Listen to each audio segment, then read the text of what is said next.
vontade, tomara que algum dia ele veja esse vídeo, um monte de má vontade foi me entrevistar, né? Mas assim, uma má vontade, assim, meio de saco cheio. E quando ele olhou, então, ele falou, cara, esse cara nunca vai escrever o que eu quero e tal. E aí, no meio do papo, ele começou a me explicar sobre a personagem. E ele falou, Natália é uma menina que nasceu em Marechal Hermes. Você conhece Marechal Hermes? Aí eu estufei o peito e falei, eu nasci em Marechal Hermes. Eu nasci em Marechal Hermes, só que eu fui criado na Penha. Assim, um bairro muito distante um do outro. Até hoje ele fala, você me enganou. Eu falei, não, disse uma verdade, eu nasci em Marechal Hermes. Eu não disse nunca que tinha sido criado em Marechal Hermes. Aí depois disso aconteceram vários seriados. Eu escrevi Santo Forte, escrevi As Canálias, escrevi também a outra história interessante, que quando o pessoal olhou assim o perfil, falou, cara, esse negão não vai escrever nunca uma personagem feminina. E eu entrei para escrever uma, escrevi 12 Canálias, se eu não me engano. E depois das Canálias teve Canta para Subir, que não foi ao ar até hoje. Aí você vai participando de algumas salas que não vão acontecendo, mas vão te ensinando a escrever. Né? Depois escrevi Prata da Casa, e, por fim, teve o filme da Tata, o novo filme da Tata, O Sequestro do Relâmpago, que o roteiro, apesar de não estar realizado, o roteiro me levou para a Globo. Quando o Guel leu o roteiro, gostou do roteiro, me levou para a Globo e me fez o convite para continuar escrevendo Cidade dos Homens, a última temporada que eu escrevi. E foi muito engraçado, porque quando eu estava no Skype com o Jorge Moura falou, pô, você está afim de escrever Cidade dos Homens? Eu falei assim, como assim? Que outra resposta tem para isso? Existe uma outra? E aí fez um sucesso legal, tal, e aí depois agora eu estou escrevendo Os Experientes lá para a Globo. E assim, falando de lugar de fala, eu queria até fazer uma provocação, porque dentro desse ato político, eu acho que tem uma coisa muito interessante, porque eu acho que tanto mulheres quanto negros, eu acho que a gente já discute lugar de fala há alguns anos. E agora o branco está começando a discutir. Por quê? Porque a gente está entrando nesse mercado. Então, quando começa a haver essa divisão desse mercado, o branco, o Tiago, exatamente, começam a ficar preocupados. Começam a ficar preocupados, tipo assim, peraí, eu preciso entender isso. E lógico que, assim, eu vou fazer até uma alegoria aqui. Imagina que eu e o Paulo, a gente fala assim, pô, Paulo, amanhã vamos escrever uma série sobre samurai? Todo mundo vai estranhar, vai falar assim, pô, estou escrevendo sobre samurai. No mínimo, a gente vai ter que fazer muita pesquisa. Vai ter que conversar com quem entende do assunto. Eu acho que isso, às vezes, falta um pouco. Eu acho que falta essa visão. Falta um pouco esse aprofundamento em algumas questões. De vez em quando a gente vê longas, teve algumas tretas aí, em alguns festivais com alguns longas aí e tal, que você vai ver realmente, cara, e se de repente tivesse perdido o tempo, por exemplo, de ver o Joelzito, por exemplo, A Negação do Brasil, não tinha cometido metade dos erros do longa. Entendeu? A gente não pode estar no século XXI repetindo um personagem como Mama, sabe? Ô, meu filho, não derrama esse leite aí. Não, gente, não, por favor, não. A gente não precisa mais disso. Entendeu? Eu acho que a gente pode entrar nos assuntos, sim. Eu acho que todo mundo... Como eu falei aqui, eu escrevi 12 Canálias. Mas eu ia numa prima, eu ia na mãe, eu ia na minha tia, eu ia dentro de estruturas que eu conhecia. Eu não vou nunca me atrever a pensar assim, não, uma mulher pensaria assim. Não, não dá. Entendeu? Então, assim, é o trabalho de pesquisa que tem que ser feito. Eu acho que é nesse ponto que a gente erra muito. Porque assim, essa desconstrução não é só o homem branco que tem que fazer. Eu, como homem negro, também tenho que fazer. Porque, afinal, às vezes eu vou escrever sobre uma personagem feminina. E eu tenho que entender esse universo, eu não posso ser injusto com esse universo também. Entendeu? Achar que, não, pô, peraí, eu acho que a mulher vai agir assim porque é assim. Não, não é. A gente tem que ouvir. E hoje tem uma coisa bem bacana que há um tempo atrás não tinha, que são os doctrines, são as trocas, você fazer o seu roteiro rodar. Que eu acho que isso só vai tornar... E um pouco isso que a Ana falou, da gente descer um pouco do pedestal e falar assim, não, pô, peraí, minha obra está perfeita, minha obra está... Tem uma história engraçada Eu fui fazer um Sesc de roteiro e levei um longa meu. E a primeira cena que eu tinha bolado assim pro longa, para mim era uma coisa genial, que era uma câmera passeando por dentro do supermercado, ao fundo uma criança chorando, e eu achava aquela cena genial. E depois eu repeti essa cena algumas vezes. E lá no Sesc de roteiro, o primeiro consultor bateu tanto nessa cena que dava pena da cena no final. Aí, beleza. Tomei café, olhei pro cara assim meio de cima a baixo, falei, pô, não tem de porra nenhuma esse cinema. Aí fui, tá, arrogância, né? Fui pro segundo, mesma coisa, tomei porrada, no terceiro tomei porrada de novo. E vai evoluindo, né? Porque isso que é bacana também do Sesc. E aí eu lembro que eu fui almoçar e a Carol Coach era tipo a coordenadora de todos os roteiristas. Eu sentei do lado da Carol.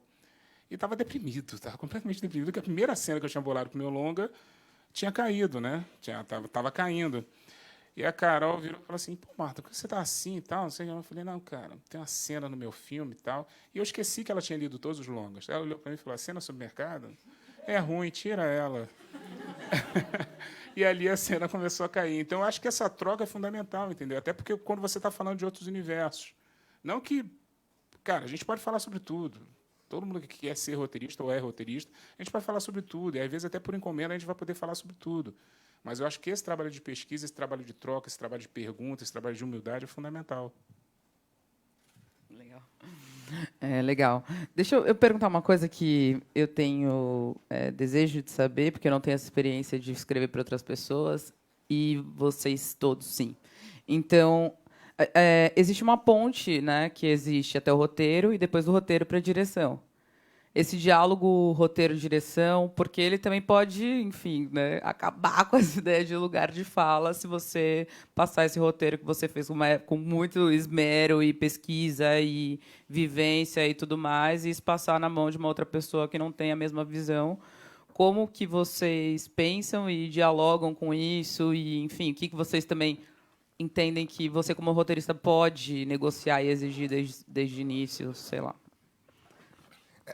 Ainda uma coisa sobre o lugar de fala. O meu personagem principal agora do filme Nossos Ossos é homossexual. Nossos Ossos, o livro do Marcelino Freire, é o livro dele que eu estou adaptando. E quando você vai assim, você é um homossexual, vou ter que fazer pesquisa, vou ter que entrar nesse universo. E quando você entra naquele universo homossexual, escrever o sentimento, né? Porque quando eu estava escrevendo o Cidade de Deus, eu apresentei meu livro para o Roberto Schwartz, porque eu disse, olha, põe sentimento. Quanto mais sentimento, melhor. Não é ação, não é sentimento. E quando eu li o livro, eu me identifiquei tanto com o personagem que o personagem sou eu. O amor, a paixão que ele sente. Então, assim, cai um pouco até o preconceito, um pouco não, cai muito. Quando você sente aquele homossexual ali, não é o amor homossexual, é o amor. Né? É o amor. Ele está amando. E o amor é igual entre homossexuais, entre homem e mulher, entre mulheres. Não tem isso. Então, a questão de fazer o filme, o Heleno, que é o personagem principal, ele ama. Ele se sente traído, ele ama de novo, e ama uma pessoa à primeira vista, que a pessoa morre logo, e ele leva esse corpo lá para Poço de Boi, que é a cidade que o rapaz vem, e é um boy, um menino de rua, um garoto. Ele se apaixona. Então, aquele amor que está ali, sendo homossexual ou não, é o amor. Né? As personagens femininas que eu fiz, com certeza são todas da minha mãe. Não tem todo o sentimento que tem, o que ela falaria e tal, na relação das mulheres que eu vivi. As minhas irmãs, as minhas tias, as minhas amigas. Você vai buscando ali o sentimento. Mas o sentimento é o mesmo. Então, essa coisa dessa diferença, lógico que tem diferença. Lógico que tem, somos diferentes. Mas os sentimentos são iguais. Então, o livro do Marcelino, que já vem pronto, eu tenho que adaptar para o cinema, é outra forma de comunicação, outra forma de você mostrar, mas o sentimento está ali, e esse sentimento que eu quero mostrar, o sentimento que está no livro, que é o meu, que é do Marcelino, e que é do personagem. E o Marcelino fala que não, mas é ele o personagem. Ele fala assim, não sou eu não, e tal, Heleno. Não, é você, Marcelino. Eu acho que é ele. Tanto é que eu estou escrevendo um roteiro com ele agora. Então, assim, o lugar de fala, né, se você tirar essa coisa do gênero, da raça, nós somos iguais. É essa que é a nossa busca. Né? É essa a nossa busca. Então, isso a gente pode escrever de qualquer lugar e tal. eu bato de novo na questão política. Né? Não precisa mais que escrevam por mim, porque agora tem gente escrevendo, está aí.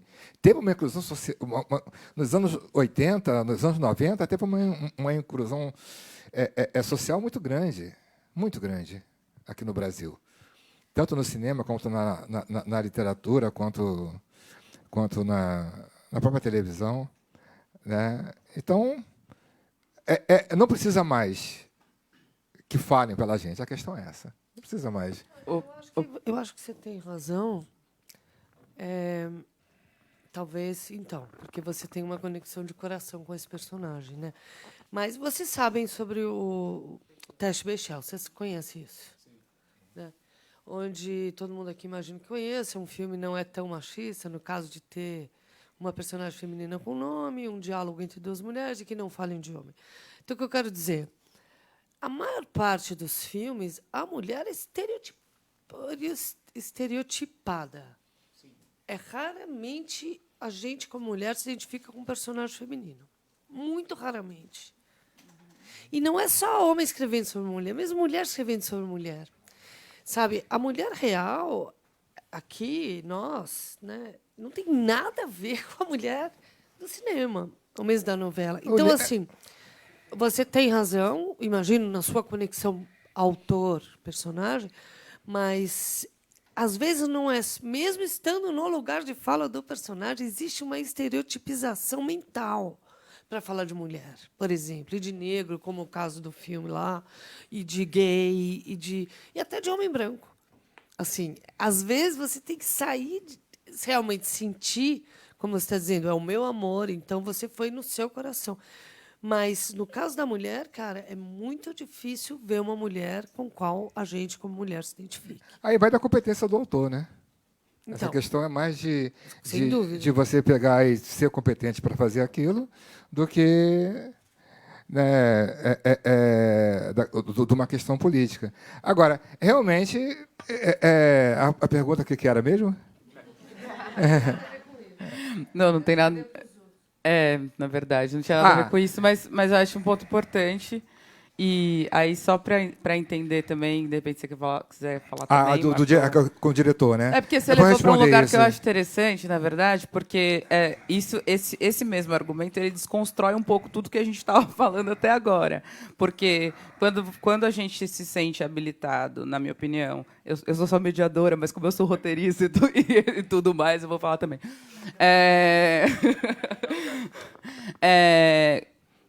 Eu entendo que, por exemplo, não sei se a gente consegue acessar amor, talvez sim, mas todos os medos e todas as coisas que envolvem em você ser homossexual, ser mulher e tudo mais, que é uma coisa que atravessa a pele diariamente, eu não sei se, da mesma forma que eu acho que eu precisaria, talvez, de você para escrever um outro universo, entende? Que é ser um homem preto dentro de um universo XYZ. Então, que a gente poderia se colaborar nesse lugar. Mas acho que tem uma densidade grande, porque a gente pode romantizar um espaço também, né? A visão que você tem da tua mãe talvez não tenha muito a ver com que ela... Não sei, né? Mas, enfim. Mas, assim, por exemplo, o Zé Pequeno sou eu. Esse sim. Sou eu. Sou eu. Se eu fosse matar, eu matava daquele jeito. A questão é a seguinte, por exemplo, você pegou a Lúcia Morar. A Lúcia Morar me chamou para fazer Quase Dois Irmãos. É um filme antigo, né? Tem mais de 20 anos. Tem uns 15, 20 anos. Ela foi presa política. O filme é preso político e preso comum. Ela fez o preso político e eu fiz o preso comum. Caiu muito bem. Né? Caiu tudo certo. Aí, Subúrbio. Luiz Fernando Carvalho me chamou para fazer Subúrbia. Ele falou aqui assim, olha, eu vou fazer essa mulher aqui. E poderia cair no estereótipo, com certeza. Porque é uma mulher que vira rainha de uma escola de samba. Aí ele foi pensando que assim, tal, mas não, ela faz isso e tal. É minha conexão com ele. Aí eu falei assim, olha, essa mulher é minha mãe. É a mãe dele. Né, pessoal, você tem que dar esse trato. Eu fui criado, ela me criou, é minha mãe, é a vida dela. Eu prometi isso a ela, vou fazer isso. Era a mãe dele. Né? E eu gosto quando eu sou roteirista. A história não é minha. né? Não sou eu que vou dar o toque final, sabe? Eu gosto que quando o diretor vem, olha, eu quero isso aqui, pum, que nem a Katia Lund. A Katia Lund chegou para mim, a Cidade dos Homens, né? A gente fez baseado num conto meu. A primeira coisa foi A Senhora de Laranjinha, era Palace 2, que foi uma coisa que foi para a televisão, que era baseado num conto que eu tinha escrevido. Quando ela veio para fazer Cidade dos Homens, a primeira versão, ela disse, olha, eu quero isso e isso. Pronto. Eu vou lá e escrevo. Entrego para ela. Eu não gosto de criar história para diretor. Ele que venha com o filme dele. Eu só pago para escrever. Não, é isso, porque se eu for fazer o meu filme, eu vou fazer totalmente diferente. Tem coisas que eu não faria no Subúrbio, eu não faria do jeito que eu fiz. Não faria. No caso dos Irmãos também. Mas o diretor foi lá e meteu o B dele, o filme é dele, ele que, sabe, eu estou ali para... Mas tem coisas que eu não faria, que eu não botaria. Né? O filme. Agora, no meu romance, ninguém mete a mão. No meu poema, ninguém mete a mão. Entendeu? Mas ali, a profissão do... É que o Marçal fala que assim, ó, o roteiro é treino. A edição é que é jogo. Quando você corta e vai fazer lá. Mas eu acho que tem uma relação aí interessante, que às vezes você quer se manifestar através do roteiro e o outro, por não ter uma identificação com aquele universo, ele não capta muito bem. No último Cidade, tinha uma cena específica, porque já tinha uma encomenda, quando eu cheguei na Globo, já tinha uma encomenda do sequestro na escola e tal, e eu tentei botar isso mais para o finalzinho e tratei de outros temas durante toda a temporada. E foi bem bacana, assim, porque algumas coisas que eu achei que não fosse passar, tipo, vou botar o Tiago lá, Tiago, esqueci o nome dele, o sobrenome dele. O que é do Cidade, Não, o Tiago. Tiago Martins. Colocar o Tiago Martins como um cara racista, porque geralmente quando você desenha um racista assim no teu roteiro, aquele cara que torce o bigode, aquele cara que vou acabar com todos os negros. E o racismo não mora aí. O racismo mora naquele cara que é super legal, pereré, mas fala assim, pô, cara, mas será que não está exagerando, não? Porra, isso não é coisa da sua cabeça, que nem saiu agora uma novela do SBT, né, que a moça vira para outra e fala, isso é coisa da sua cabeça, tá bom. Não, a menina vem reclamar, é uma ceninha de dessas novelas infantis, e a menina vem reclamar, dizendo que não, porque se eu não fosse negra, você não me acusaria de roubo. E aí, no final, a professora ensinando para ela, diz... uma outra personagem negra também fala, não, o racismo é uma coisa que está na cabeça das pessoas. Pois é, sim. Então, assim, eu construí uma cena que era era um espaço ali para um manifesto, para contar alguma coisa, para dizer alguma coisa. E foi muito engraçado que o diretor veio uma nota cortando a cena. Eu falei, não, essa cena não. E, assim, para minha sorte, assim, a Globo dá essa frente para o roteirista de vez em quando, se colocar assim, né? E foi muito engraçado que era uma cena que o Acerola saía com a mão para o alto para negociar com a PM, e o PM olhava para ele e falava assim, o que vocês querem? Como se ele fosse um sequestrador. E ele falava, não sou sequestrador.